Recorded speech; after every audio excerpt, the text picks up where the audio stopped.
Hello students, welcome back to my YouTube channel RPS Commerce. My name is काजल चौहान और आज हम जो video start करने वाले हैं वो आपके बीकॉम के सेकंड सेमेस्टर के जो स्टूडेंट्स हैं उनके लिए होने वाली है, जिसमें हम आपको पढ़ाएंगे बिजनेस इकोनॉमिक्स का फर्स्ट चैप्टर, जो कि आपका होने वाला है प्रमुख भारतीय अर्थशास्त्रियों के विचार। ठीक है, ये आपकी बुक का जैसे आप देख सकते हैं व्यावसायिक अर्थशास्त्र की आपकी बुक का फर्स्ट चैप्टर होने वाला है और ये आपका एमसीक्यू बेस की जो आपका पेपर आता है वो एमसीक्यू बेस आने वाला है जो बीकॉम के सेकंड सेमेस्टर के स्टूडेंट्स हैं। तो उन्हीं के लिए हम ये वीडियो लेके आए हैं।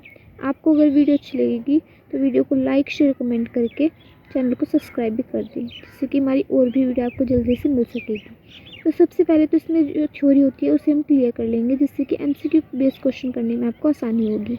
तो स्टार्ट कर लेते हैं अपनी वीडियो को, जिसमें कह रहा है कि सबसे पहले देखो चैप्टर का नाम है कि प्रमुख जो भारतीय अर्थशास्त्री थे उनके विचार यहाँ पे प्रकट किए गए हैं।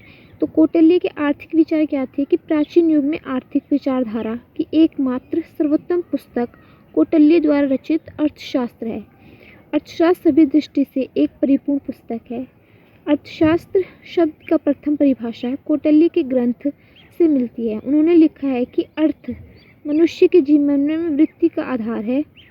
कौटिल्य के अनुसार पृथ्वी लाभ और पालन का शास्त्र अर्थशास्त्र है। कौटिल्य की पुस्तक में 15 अध्याय हैं। देखो ये भी इम्पोर्टेंट है, कौटिल्य की पुस्तक में 15 अध्याय हैं, जिसके अंतर्गत अर्थशास्त्र के व्यवहार एवं सिद्धांतों का विस्तृत वर्णन किया गया है। उनके अनुसार अर्थशास्त्र एक निरंतर चलने वाला क्रम है। कौटिल्य के अनुसार अर्थशास्त्र धर्म से भिन्न था तथा राज्य का एकमात्र मुख्य उद्देश्य जन कल्याण था। अब कौटिल्य के अनुसार मनुष्य के जीवन का आधार अर्थ है, जिसमें कृषि, पशुपालन और व्यापार सम्मिलित है। अब देखो कौटिल्य के प्रमुख आर्थिक विचार निम्नलिखित थे। उन्होंने कौन कौन से कहा था? उन्होंने कहा कृषि, व्यापार, ठीक है, और सार्वजनिक वित्त संबंधी विचार। अब देखो सबसे पहले कि कौटिल्य ने अन्य आचार्यों योग की तरह ही से कृषि व्यवसाय को सर्वाधिक महत्व दिया है। वह राज्य की ओर से कृषि की व्यवस्था कराने के पक्ष में था। अब कौटिल्य व्यापार को नियंत्रित करने के पक्ष में था। सरकार व्यापार को नियंत्रित करने के लिए कानून भी बनाती थी। अब कौटिल्य ने सरकार को इस बात का भी निर्देश दिया कि वह स्वयं कुछ वस्तुओं का निर्माण करे तथा कुछ बिक्री का भी व्यवस्था करे। कौटिल्य के अनुसार व्यापार की वृद्धि से ही राष्ट्र शक्तिशाली तथा संपन्न हो सकता है। उनका विचार था कि यदि व्यापार में वृद्धि होगी तो ही राष्ट्र शक्तिशाली और संपन्न हो सकता है।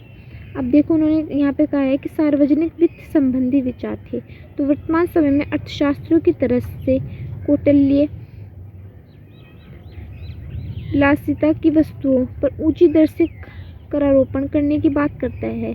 यह नहीं, वह विलासितों की वस्तुओं का आयात को नियंत्रण करने के लिए ऊंची दरों पर आयात शुल्कों को लगाने का सुझाव देता है। कौटिल्य ने करारोपण के संबंध में 2 प्रमुख विचार दिए हैं, जिन्हें हम करारोपण के सिद्धांत भी कहते हैं। कौन कौन से? एक कहा था कि सुविधा अनुसार कारोपण, एक करारोपण में न्याय। ठीक है, अब देखो यहाँ पे क्या कह रहा है कि जनसंख्या। तो कौटिल्य ने कहा कि जनसंख्या के बेरोक-टोक बढ़ते रहना चाहिए। ठीक है, उनका विचार था ये कि कौटिल्य ने कहा था कि जो जनसंख्या है उसे बेरोक-टोक बढ़ते रहना चाहिए। एक नवविवाहित जोड़े के लिए उनका आदेश था कि कम से कम 10 बच्चों को जन्म दे। ठीक है, ये उन्हीं का विचार था। इस समय मशीनों का आविष्कार नहीं हुआ था। उद्योग, धंधों व व्यापार आदि का संचालन मानव शक्ति के द्वारा ही होता था। इसलिए भी जनसंख्या को बढ़ाने की बात उचित लगती है। ठीक है, क्योंकि उस टाइम कोई मशीनें नहीं थी, तो उद्योग थे, जितने भी धंधे थे, व्यापार थे, आदि का संचालन क्या होता है कि मानव शक्ति से ही होता था। इसलिए शायद उन्होंने जनसंख्या बढ़ाने की बात कही हो। फिर था कि श्रम संबंधी विचार जो थे कि कौटिल्य ने श्रम समस्या के बारे में भी विचार दिए गए हैं। श्रमिकों के हित में ध्यान में रखते हुए उन्होंने जीवन निर्वाह मजदूरी देने की बात कही। संभवतः कौटिल्य इससे अधिक मजदूरी देने के पक्ष में इसलिए नहीं था कि ऐसा करने से लाभ में कमी हो सकती थी और व्यापारी वर्ग को हानि होती थी। अब देखो क्या कहता है कि सामाजिक सुरक्षा संबंधी विचार जो थे वो थे कि कौटिल्य के अर्थशास्त्र का मुख्य उद्देश्य सामाजिक कल्याण में वृद्धि करना था। इसके लिए कौटिल्य ने सरकार को सुझाव दिया कि उन्हें नियोजित वितरण व्यवस्था को लागू करना चाहिए। मजदूरी की दरों का निर्धारण समानता व योग्यता के अनुसार होना चाहिए। इस प्रकार वर्ग संघर्ष का अंत होगा और समाज में सद्भावना बनी रहेगी। ठीक है, ये तो हो गए सभी हमारे यहाँ पे कौटिल्य के विचार। अब यहाँ पे आता है कि गोपाल कृष्ण गोखले के आर्थिक विचार। सबसे पहले हमने पढ़े कौटिल्य के आर्थिक विचार, अब यहाँ पे आता है गोपाल कृष्ण गोखले। तो गोखले के आर्थिक विचार पर रानाडे तथा दादाभाई नौरोजी को स्पष्ट छाप है। वे कोई सिद्धांत वाले अर्थशास्त्री नहीं थे, बल्कि देश की आर्थिक उन्नति के लिए व्यापारिक सुझाव देने वाले व्यक्ति थे। उनके आर्थिक विचार उनके लेखों भाषणों से स्पष्ट होते हैं। उनका प्रधान क्षेत्र लोकवित्त था। ठीक है, 1896 में लॉर्ड विल्बी की अध्यक्षता में एक आयोग नियुक्त किया गया था, जिसका कार्य भारत एवं इंग्लैंड के आर्थिक संबंधों की जांच करना था। इसके लिए गोखले ने इंग्लैंड जाकर अपना बयान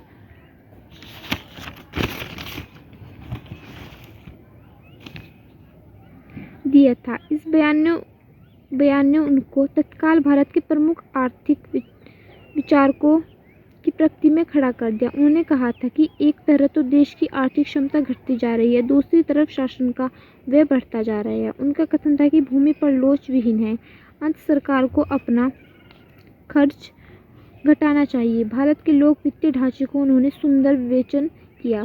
गोखले ने भारत के दुर्भिक्षों और निर्धनों का भी विश्लेषण किया। गोपाल कृष्ण गोखले के प्रमुख आर्थिक विचारों को निम्नलिखित प्रकार व्यक्त किया जा सकता है। उनका विचार था कि भारत के बजट को अलग अलग 2 भागों में विभाजित करना चाहिए। ठीक है, उस पर खुलकर बहस भी होनी चाहिए। गोखले बजटों के पक्ष में नहीं थे। अब गोखले के बढ़ते हुए सरकार व्यय को रोकने की बात कही थी। ठीक है, अब भाई गोखले प्रत्येक प्रकार के व्यय को नियंत्रण करने के पक्ष में नहीं थे। वह हर प्रकार के व्यय को ना तो नियंत्रण करना चाहते थे और ना ही हर प्रकार के व्यय को अनुत्पादन करना थे। प्रशासनिक व्यय को अवश्य ही कम करना चाहिए था, जबकि शिक्षा, स्वास्थ्य, उद्योग का विकास किया जाना चाहिए। प्रत्येक व्यय उनकी दृष्टि में उपयुक्त था। गोखले ने अत्यधिक करारोपण के पक्ष में नहीं थे। उन्होंने अनुसार नमक पर कर तथा सूती कपड़े पर लगाया गया उत्पादन शुल्क समाप्त कर दिया जाना चाहिए। उन्होंने कहा था कि हर चीज़ पे ना हो। उन्होंने कहा था कि उनके अनुसार था कि नमक पर और सूती कपड़े पर जो कर था वो कम कर देना चाहिए या फिर समाप्त कर देना चाहिए। उन्होंने भूमि सुधार और भू राजस्व के सुधार में भी मांग की थी। जिस समय गोखले मुंबई विधान परिषद के सदस्य थे, उस समय लैंड ओवर बिल नामक कानून का प्रस्ताव सरकार ने प्रस्तुत किया।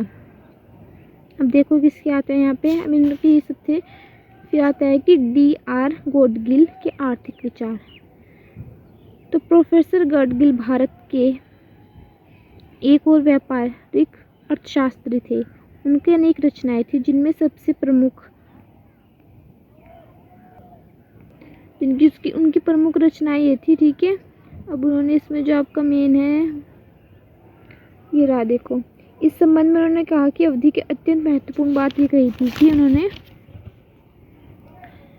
जबकि अन्य देशों में पुरानी हानिकारक बातों को तेजी से त्याग दिया गया था और आर्थिक उत्थान की दिशा में नए नए प्रयोग किए गए थे, भारत की एकमात्र देश था जिसमें समय को व्यक्त करने की कोशिश की गई थी। ठीक है, regulatory of wages and other problem on student labour in India नामक पुस्तक उन भाषणों का संग्रह है जो उन्होंने पटना विश्वविद्यालय में सन 1940 में दिए थे। ठीक है, अब उन्होंने एक और जो उनकी थी वो कहा था कि war and Indian economics policy नामक पुस्तक में जो उन्होंने श्री सोवानी के सहयोग में से लिखी थी, सरकार की वित्तीय समस्याओं की विवेचना की थी। ठीक है, 2 पुस्तकें होगी।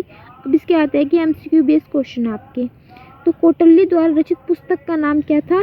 अर्थशास्त्र। ठीक है, ये तो हमने स्टार्टिंग में पढ़ लिया था। फिर कौटिल्य द्वारा रचित पुस्तक अर्थशास्त्र में कितने अध्याय थे? देखो ये हमने मार्क किया था कितने अध्याय थे, उसमें थे 15 अध्याय। अब कौटिल्य किस प्रकार के व्यापार के पक्ष में थे? स्वतंत्र व्यापार, ये बंद व्यापार, वे थे नियंत्रित व्यापार के। अब कौटिल्य विलासिता की वस्तुओं पर किस दर से कर लगाने के समर्थक थे? ऊंची दर से। ठीक है, अब जनसंख्या के संबंध में कौटिल्य का विचार क्या था कि जनसंख्या को बेरोक-टोक बढ़ते रहना चाहिए। ठीक है, आपने थ्योरी चित्र पढ़ी होगी तो आपको अच्छी तरह से आंसर आप दे पा रहे होंगे। तो कौटिल्य के अनुसार श्रमिकों की मजदूरी होनी चाहिए, किसके अनुसार? जीवन निर्वाह के और श्रमिकों द्वारा किए गए उत्पादन के आधार पर। गोपाल कृष्ण गोखले के आर्थिक विचारों का प्रधान क्षेत्र क्या था? लोकवृत्त। अब गोपाल कृष्ण गोखले किस प्रकार के बजट के पक्ष में थे? बचत के बजट। गोपाल कृष्ण गोखले के अनुसार निम्नलिखित में से कौन सा उत्पादक व्यय है? शिक्षा पर व्यय, स्वास्थ्य पर व्यय, उद्योगों के विकास पर व्यय। तो उपरोक्त सभी। अब गोखले ने किस प्रकार की व्यापार नीति का समर्थन किया? स्वतंत्र व्यापार नीति का उन्होंने समर्थन किया था। अब प्रोफेसर गाडगिल एक अर्थशास्त्री थे, कैसे? व्यवहारिक सॉरी। अब देखो यहाँ पे एक बुक दी हुई है, देखो हमने ऊपर पढ़ा था अभी, हमने देखो ये बुक पढ़ी थी। यहाँ पे जो रिसेंट टाइम पुस्तक के लेखक थे वो कौन थे? इसके थे गाडगिल। यहाँ पे एक और पुस्तक आती है कि war and Indian economics policy पुस्तक के लेखक, तो ये भी गाडगिल ही थे। अब महात्मा गांधी मशीनों का अत्यधिक प्रयोग करते थे, ये देखो चैप्टर से बाहर क्वेश्चन है, तो यह है कि पक्ष में नहीं थे। निम्नलिखित में से कौन सा महात्मा गांधी द्वारा प्रस्तुत आर्थिक विचार है? तो यहाँ पे देखो इसका आंसर दिया हुआ है कि उपरोक्त सभी, आर्थिक स्वतंत्रता, आत्मनिर्भरता और ये सभी। अब देखो आता है कि नेहरू जी ने देश में किस प्रकार की अर्थव्यवस्था का समर्थन किया? तो उन्होंने किया था मिश्रित अर्थव्यवस्था का। अब निम्नलिखित में से कौन सा नेहरू जी के आर्थिक विचारों में सम्मिलित है? तो लोकतांत्रिक समाजवादी, सहकारिता, आर्थिक नियोजन, उपरोक्त सभी। नेहरू जी की पुस्तक विदर इंडिया किस विचारधारा से प्रेरित है? सामाजिक विचारधारा से। अब भारत में सामुदायिक विकास योजनाओं के प्रवर्तक थे जवाहरलाल नेहरू। निम्नलिखित में से किसने आवश्यक विहीनता का विचार प्रस्तुत किया? तो किया था जे.के. मेहता ने। अब देखो क्वेश्चन दिया हुआ है कि अर्थशास्त्र वह विज्ञान है जो मानवीय व्यवहार का अध्ययन आवश्यकता विहीनता की अर्थव्यवस्था को प्राप्त करने के लिए करता है। यह परिभाषा किसके द्वारा दी गई थी? तो दी गई थी जी.के. मेहता के। अब देखो यहाँ पे एक पुस्तक दी है एडवांटेज इकोनॉमिक्स थ्योरी नामक पुस्तक के लेखक, तो ये थे जे.के. मेहता। तो यहीं पे आपका चैप्टर कंप्लीट होता है। आपको वीडियो कैसी लगी हमें कमेंट करके बताना। वीडियो को लाइक शेयर कमेंट करके आप जल्दी से चैनल को भी सब्सक्राइब कर दें।